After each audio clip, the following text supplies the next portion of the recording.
Hello students, welcome to my channel Commercial Tutorial Classes for 11 and 12। आज है journal entry का part 4 में हम लोग कुछ एडवांस जर्नल एंट्री और देखेंगे। क्वेश्चन नंबर 1 देखिए, यहाँ पे है आपका balance, following balances appeared in the books of mister X as on 1/4/2020। 1/4/2020 में मिस्टर एक्स का बुक्स में ये सब बैलेंस है। अभी यहाँ से देखिए एसेट है cash, bank, closing stock, debtor, fixed asset, और लायबिलिटी है क्रेडिटर है। तो ये आपका बैलेंस फॉरवर्ड करना है। कैसे करेंगे?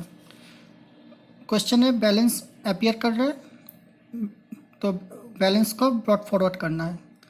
तो उसके लिए क्या करना है? सिंपल है, ऑल एसेट को डेबिट करना है और लायबिलिटी को क्रेडिट करना है। जो बैलेंस रहेगा वही आपका कैपिटल बैलेंस होगा। कैसे होगा? All asset means cash account debit, bank account debit, stock account debit, ठीक है। और क्या है? डेटर्स। डेटर्स क्या क्या है? Mohan, Sohan, Dinesh. Mohan account debit, Sohan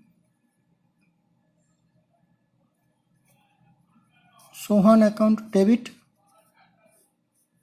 Dinesh account debit.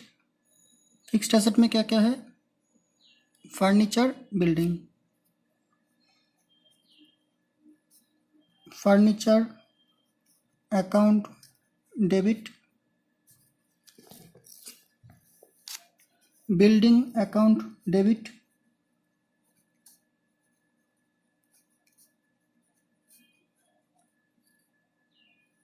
तो सब जो भी मेरा एसेट था सब मैंने डेबिट कर दिया। कितना था? कैश 8,000, बैंक 7,000,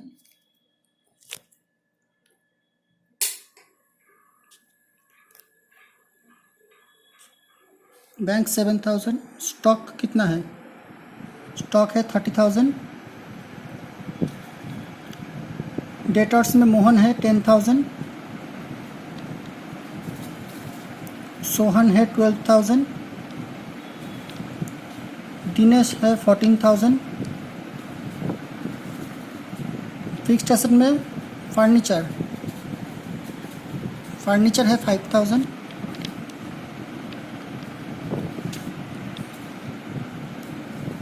बिल्डिंग है 25,000।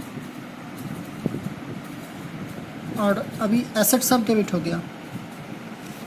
अभी लायबिलिटी में आते हैं।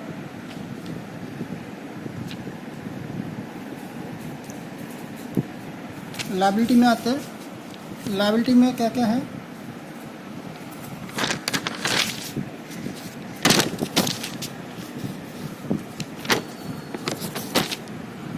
लायबिलिटी में क्या क्या है देखते हैं एक बार। आपका क्रेडिटर है राम और श्याम, तो उसको क्रेडिट करना पड़ेगा मुझे।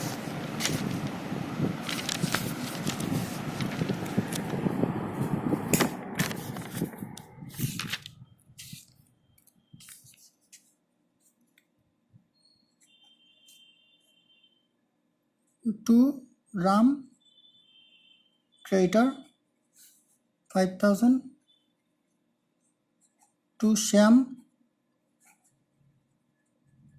क्रेडिटर 6,000। तो अभी मेरा डेबिट कितना हुआ? 8 + 7 15,000, 30 10 12 14 5 25,000। टोटल मेरा डेबिट हुआ 1,10,000 और क्रेडिट हुआ 11,000। तो मेरा कैपिटल अकाउंट कितना होगा? This minus this equal to 1 lakh.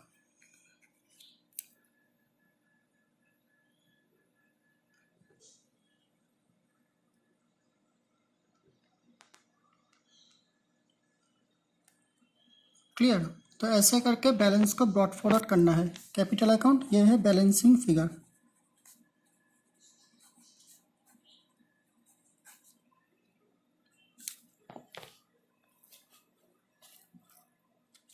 Okay, अभी नेक्स्ट आइटम में चलते हैं।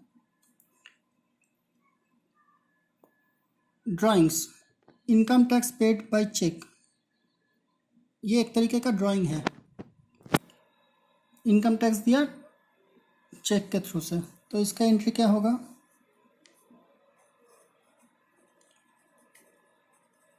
Drawings account debit 5000 to, cheque से दिया है तो to bank what goes out.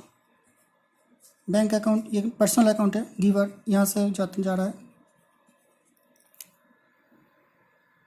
Furniture purchase किया है फॉर पर्सनल यूज़, तो पर्सनल यूज़ जो भी पर्सनल यूज़ होगा वो भी ड्राइंग हो जाएगा।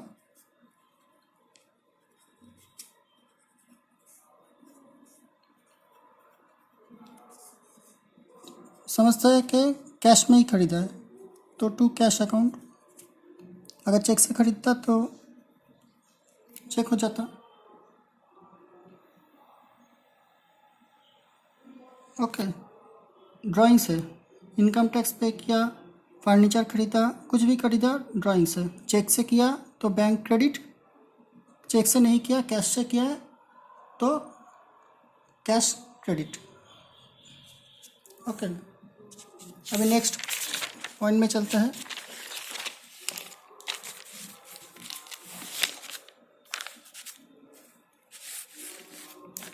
नेक्स्ट पॉइंट क्या बोल रहा है? ड्राइंग्स कर रहा है। नेक्स्ट पॉइंट है ड्राइंग्स का। ड्राइंग्स दो तरीके का है, ऑफिस पर्पस और पर्सनल पर्पस। अगर ऑफिस पर्पस से हुआ तो कैश ऑफिस का पर बैंक से उठा के और बैलेंस शीट का कैश में आ गया। बैंक एसेट साइड में बैंक होता है, कैश बैलेंस होता है, तो बैंक से निकल रहा है पैसा और ऑफिस पर्पस के लिए है तो कैश में जमा हो रहा है। जो कैश है उस कैश में जमा हो रहा है, तो उस केस में ऑफिस पर्पस है। तो cash account debit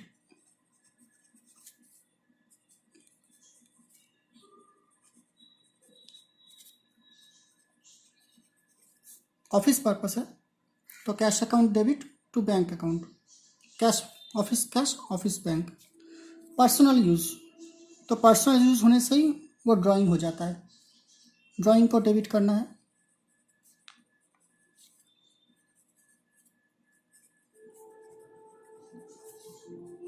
to bank से पैसे उठाया तो टू बैंक अकाउंट, बैंक से पैसा उठाया है 4000।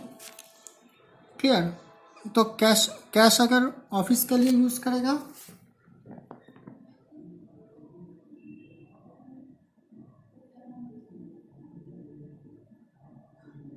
कैश अगर ऑफिस के लिए यूज़ करते हैं तो cash account debit to bank account. अगर पर्सनल की यूज़ करता है तो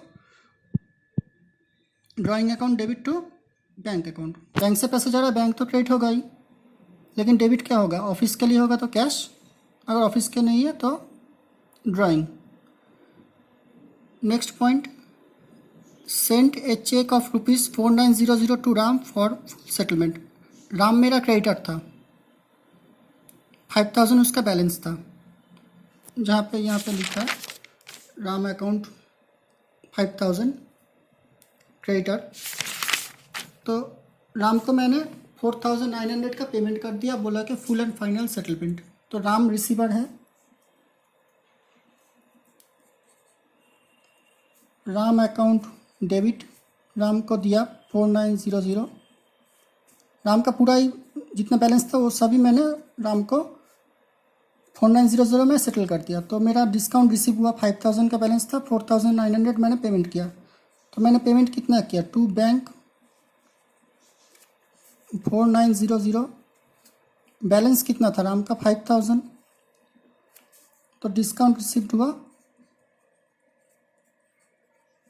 100 रुपीज़। राम का बैलेंस था 5000, पूरा ही सेटल हो गया, 5000 को डेबिट कर दिया, पेमेंट किया 4900, तो डिस्काउंट मिला 100। Next, clear. नेक्स्ट पॉइंट है बैंक इंटरेस्ट। बैंक इंटरेस्ट दो तरीके का हो सकता है। एक होता है when bank allowed interest, bank ने मुझे इंटरेस्ट अलाउ किया है तो इंटरेस्ट वहाँ पे मेरा इनकम है। और एक जगह होता है जहाँ पे बैंक चार्ज इंटरेस्ट। अलाउ मतलब this is your income, charge मतलब this is your expense. Bank allow किया इंटरेस्ट 500 रुपीज़, तो मेरा 500 रुपीज़ आ रहा है, बैंक बढ़ रहा है, इनकम हो रहा है, अलाउ कर रहा है। Bank account debit 500 to interest received, bank allow कर रहा है 500। और सेकंड केस में क्या हो रहा है, बैंक मुझे इंटरेस्ट चार्ज कर रहा है, तो मेरा बैंक चार्ज हो रहा है, खर्चा हो रहा है, बैंक चार्जेस, ये expense account debit.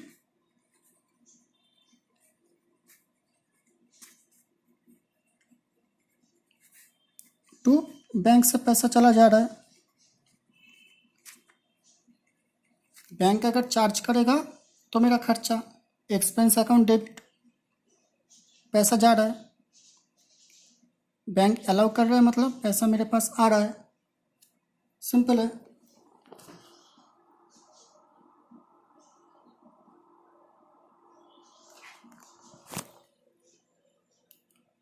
Clear.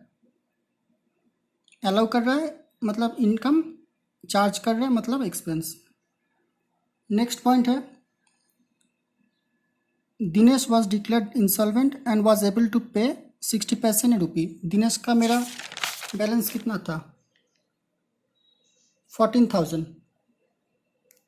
Dinesh का मेरा बैलेंस था 14,000, उसमें से 60 पैसा वो मुझे दे पाएगा, बाकी नहीं दे पाएगा क्योंकि वो इंसॉल्वेंट डिक्लेयर हो गया है।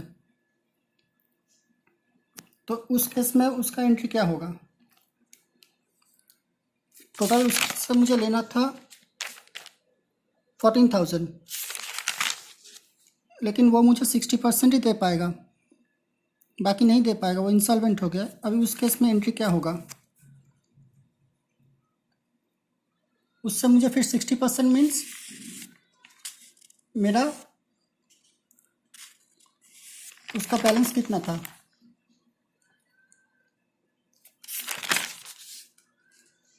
दिनेश का मेरा बैलेंस था 14,000,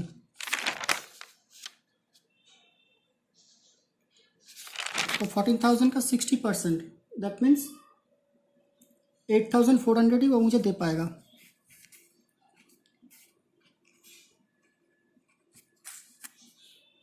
तो मेरा बैंक में आएगा, बैंक में आएगा कितना 14,000 का 60%, 8,400, बाकी नहीं दे पाएगा, bad debt.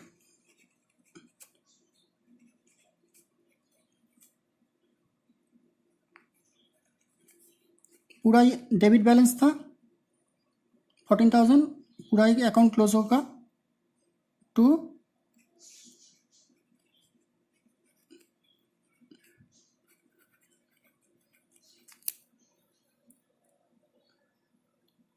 Dinesh insolvent declare कर दिया खुद को, तो वो उसका जो बैलेंस था उसका 60% ही वो दे पाएगा, तो 60% मीन्स 14,000 का उसका बैलेंस था,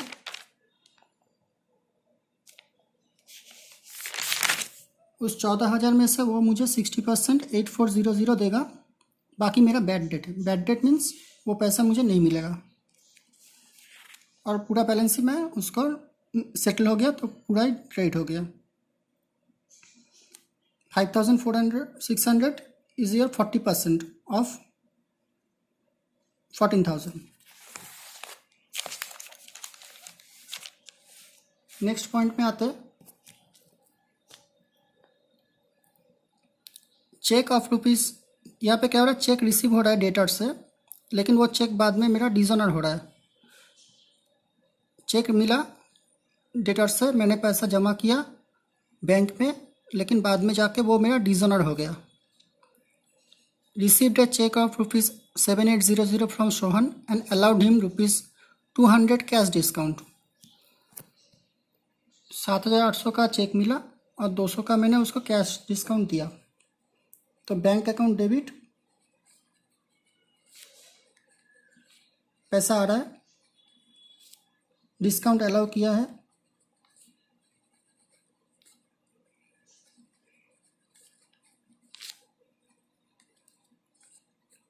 टू गिवर कौन है यहाँ पे, किससे मिल रहा है पैसा,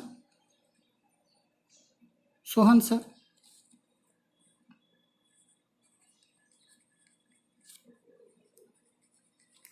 अब ये जो पैसा मिला, ये चेक सोहन का डिसऑनर हो गया, तो सिंपल है, एंट्री रिवर्स हो जाएगा। जो भी एंट्री किया है वो एंट्री रिवर्स कर देना है।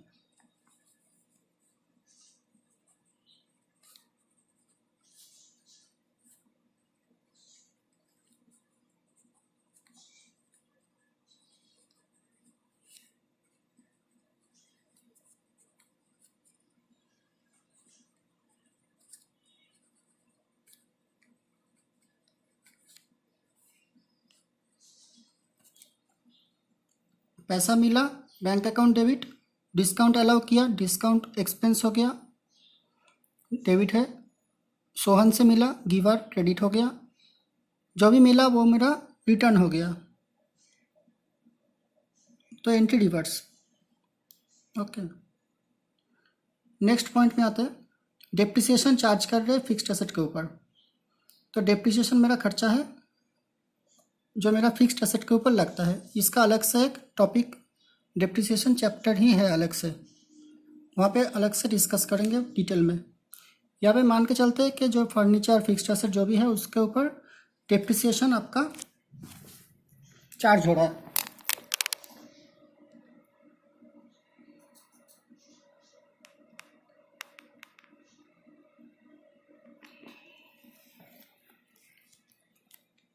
तो क्या होगा उस केस में,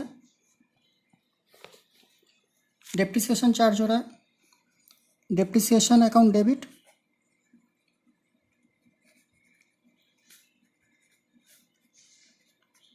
to furniture 500, plant and machinery 1000।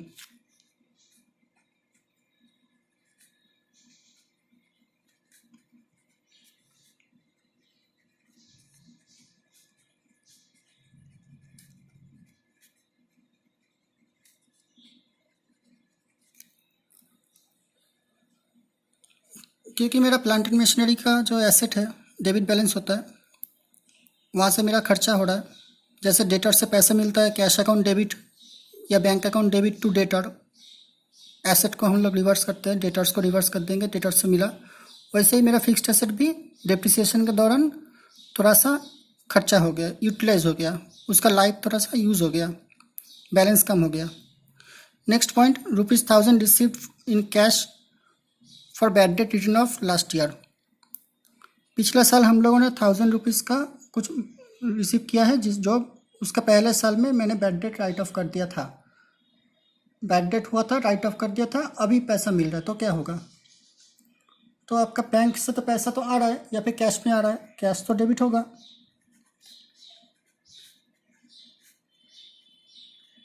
To ये एक इनकम है, to bad debt recovery account. Bad debt होता है तो बैड डेट को डेबिट करते हैं, पहले किए थे, बैड डेट को डेबिट किया, अभी बैड डेट रिकवरी हो रहा है, इनकम हो रहा है, to bad date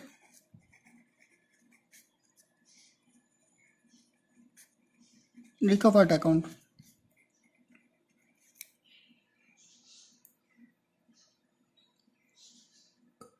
okay, next point में चलते हैं, आउटस्टैंडिंग एक्सपेंस। सैलरी और वेजेस मेरा आउटस्टैंडिंग है, मतलब खर्चा आउटस्टैंडिंग है तो खर्चा आउटस्टैंडिंग जो भी है, खर्चा अगर पे करते हैं तो क्या होता है, expense account debit to bank या कैश।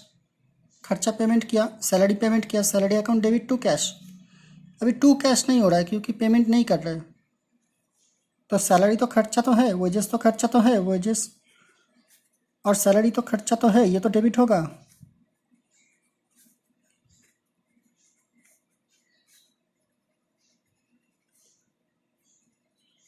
लेकिन टू कैश नहीं है क्योंकि पेमेंट कैश में नहीं हुआ है, बैंक से नहीं हुआ है, आउटस्टैंडिंग है, देना बाकी है, इसलिए टू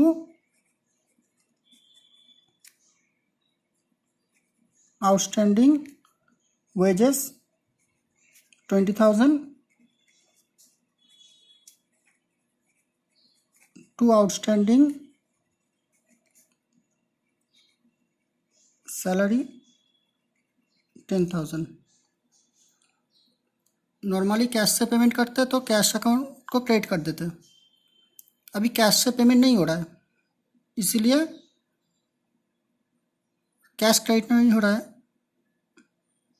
आउटस्टैंडिंग हो रहा है, wages account expense to outstanding expense. Next point, interest on capital. अभी इंटरेस्ट ऑन कैपिटल का दो पार्ट है, इंटरेस्ट ऑन कैपिटल और interest on drawing. Interest on capital अगर प्रोवाइड करना पड़ा, मतलब 9% इंटरेस्ट ऑन कैपिटल मुझे देना पड़ेगा, तो ये एक एक्सपेंस है जो इंटरप्राइज को बियर करना पड़ेगा, ये एक्सपेंस है जिससे 9% मेरा इंटरेस्ट एक्सपेंस है। तो इंटरेस्ट ऑन कैपिटल है तो इंटरेस्ट ऑन कैपिटल प्रोवाइड करना पड़ेगा, एक एक्सपेंस है, expense account debit 18,000, 9% on 2 lakh to capital account, वहाँ पे ही जाएगा, इंटरेस्ट ऑन कैपिटल है तो कैपिटल में चला जाएगा। अभी चार्ज करने बोल रहा है इंटरेस्ट, इंटरेस्ट ऑन ड्राइंग, ये मेरा इनकम है। क्यों इनकम है, क्योंकि मैंने अपना मिस्टर एक्स का बिजनेस है, मिस्टर एक्स ने उसका बिजनेस से ड्राइंग किया है, पैसा उठाया है, उसके ऊपर इंटरेस्ट पैसा दे जब ले उठा लिया, इंटरेस्ट ड्राइंग किया है, पैसा जब लगाया तो कैपिटल इंट्रोड्यूस किया, उसके ऊपर उसको इंटरेस्ट मिला, सिचुएशन ए, कैपिटल बढ़ गया, कैपिटल पैसा दिया, इंटरेस्ट मिला, कैपिटल बढ़ गया, और वो इंटरेस्ट खर्चा हुआ, एक खर्चा है कंपनी के लिए। लेकिन पैसा अगर नहीं दिया, अगर वो पैसा अगर उठा लिया, ड्राइंग कर लिया, तो अपोजिट होगा, देगा तो कैपिटल इंट्रोड्यूस किया, पैसा लगाया, कैपिटल बढ़ेगा, इंटरेस्ट पाएगा, मिलेगा उसको, कैपिटल में ऐड होगा। और अगर इंटरेस्ट ना हो, कैपिटल इंट्रोड्यूस ना करके अगर ड्राइंग करता है तो कैपिटल से लेस हो जाएगा, इंटरेस्ट ऑन ड्राइंग बोल के, वो एक इनकम है कंपनी के लिए। तो कैपिटल को तो डेबिट नहीं कर सकते, ड्राइंग को ही डेबिट करेंगे, वो कैपिटल से आ जाएगा, वही एक तरीके का ड्राइंग है, drawing account debit 1,000 to interest on drawing.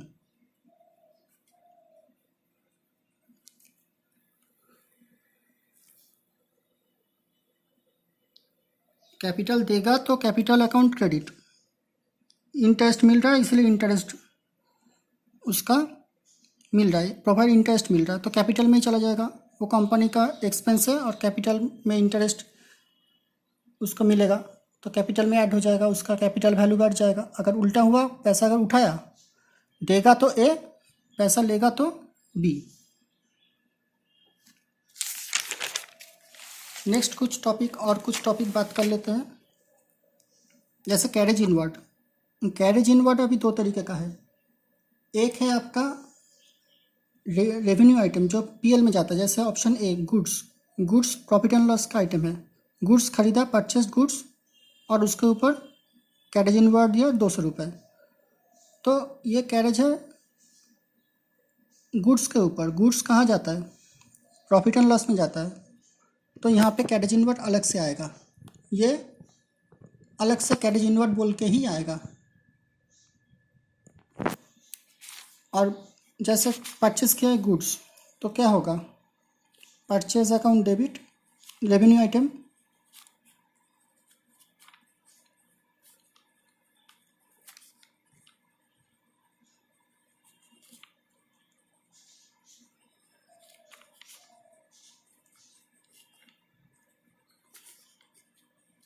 To cash या बैंक जहाँ से भी दिया। रेवेन्यू आइटम खरीदा, उसके लिए कैरेज दिया तो कैरेज इनवर्ड अलग से आया। अगर मशीनरी खरीदा, एसेट खरीदा, रेवेन्यू नहीं है, जो फिक्स्ड एसेट जो बैलेंस शीट आइटम खरीदा है उसके लिए कैरेज इनवर्ड दिया है, उस केस में वो कैपिटल का पार्ट हो जाएगा।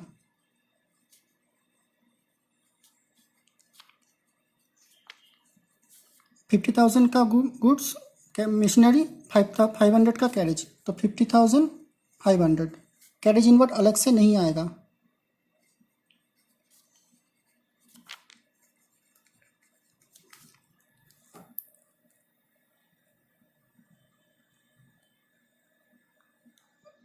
गुड्स खरीदा तो कैरेज इनवर्ड अलग से, फिक्स्ड एसेट खरीदा तो कैरेज इनवर्ड फिक्स्ड एसेट के कॉस्ट के साथ ऐड हो जाएगा, वो अलग से नहीं आएगा।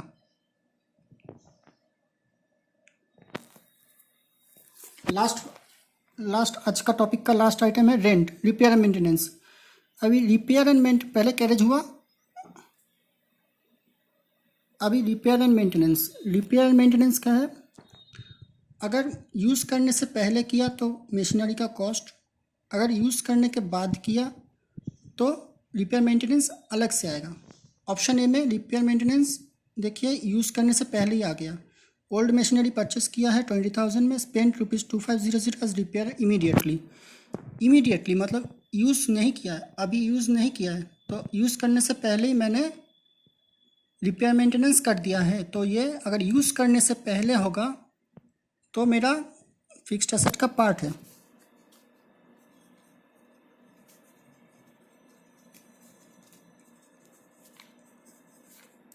$22,500 का मशीनरी, 2500 का रिपेयर, यूज़ करने से पहले।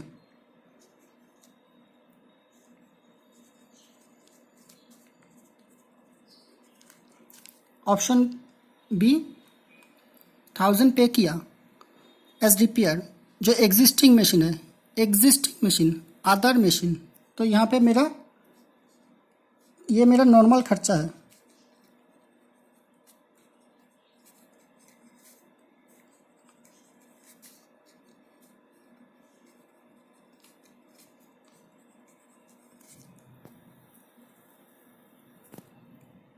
ठीक है,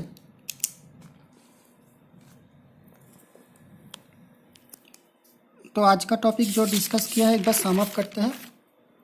पहले हम लोग बात किए थे बैलेंस ब्रॉट फॉरवर्ड हुआ, एसेट को डेबिट किए, कैपिटल को क्रेडिट किए, लायबिलिटी को क्रेडिट किए, कैपिटल अकाउंट बैलेंस हुआ। फिर हम लोग देखें इन ड्राइंग,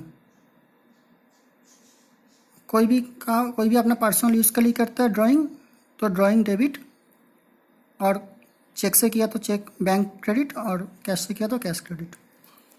नेक्स्ट पॉइंट हम लोग आज कवर किया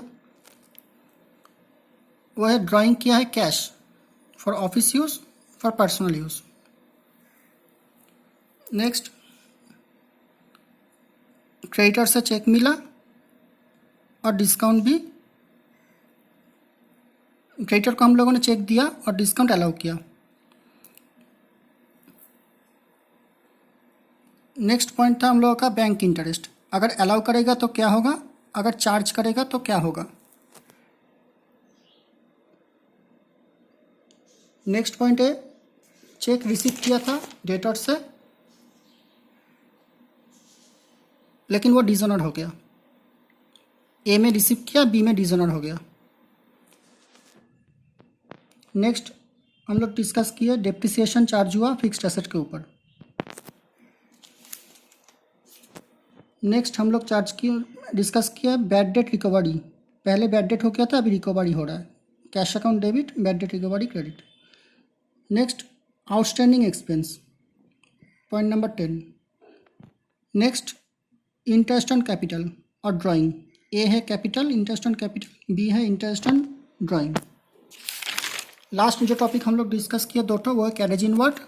अगर रेवेन्यू आइटम के ऊपर होगा तो कैरेज इनवर्ड अलग से आएगा, अगर एसेट के लिए खरीदा कैरेज इनवर्ड तो कैरेज इनवर्ड मशीनरी का पार्ट बन जाएगा या फिर एसेट का पार्ट बन जाएगा। लास्ट जो डिस्कस किया है रिपेयर मेंटेनेंस, अगर एग्जिस्टिंग मशीन के लिए किया तो नॉर्मल रिपेयर एक्सपेंस बी, और अगर न्यू मशीन है या फिर यूज़ करने से पहले ही वो रिपेयर हो रहा है, ओल्ड मशीन है, कुछ यूज़ अभी तक हमने नहीं किया है, तो वो मशीनरी का पार्ट या एसेट का पार्ट बन जाएगा। तो होप आपको आज ये एंट्री समझ में आया है। आने वाले वीडियो में हम लोग और भी जनरल एंट्री डिस्कस करेंगे पार्ट 5 में। तो आने वाले वीडियो के लिए देखते रहिए, चैनल को सब्सक्राइब कीजिए, लाइक कीजिए, शेयर कीजिए और बेल आइकन को दबा दीजिए। Thank you.